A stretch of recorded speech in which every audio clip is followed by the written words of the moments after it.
Once again, Brian, let's go back to the race for president. Right now, Fox News has Biden with 238 electoral votes, 218 for President Trump. You need 270 to win. It looks like it's all going down to Wisconsin, Michigan, and Pennsylvania. And at the moment, President Trump is ahead in all three of those states. Obviously, there are still votes to count, but how do you see this playing out? Well, he's ahead, Frank, but the margins are so slim.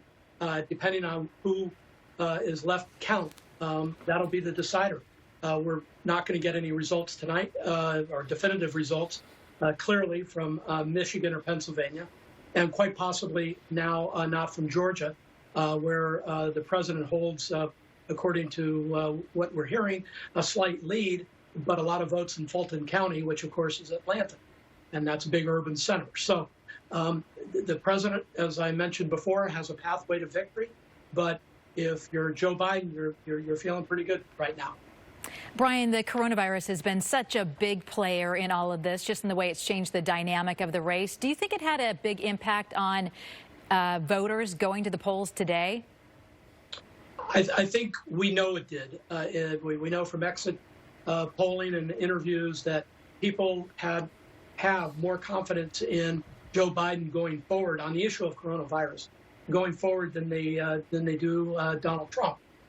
But at the end of the day, I think a lot of Trump supporters felt like the president's hands were tied to the extent that how do you handle a pandemic? But the criticism was there.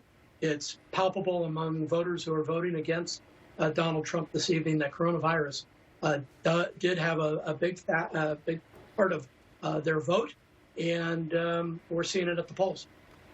Brian, I want to ask you about strategy here. Some of the absentee ballots, or many, are expected to swing Democratic. President Trump had urged many of his voters not to vote by mail, but to go to the polls today. Do you think that strategy could be a tough one moving forward, especially if some of these Midwest states are very close?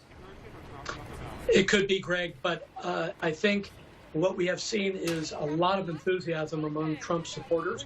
I think his ability to get out the vote will pay some dividends for him. But all the early voting, I think, in many, many states, especially those that were won this evening by Joe Biden, were people who used the mail-in ballot option. And so those votes were recorded and on record.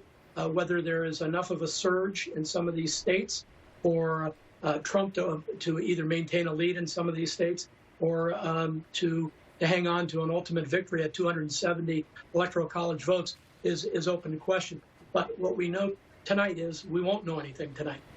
Brian, how concerned are you about, once we find out who wins, that there will be legal action from either of the two sides?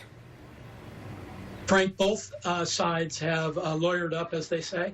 They have all kinds of people on the ground ready to go into any state that is problematic. And I'm sure right now they're flying to Michigan, they're flying to Pennsylvania, probably a few heading to Georgia. We don't know.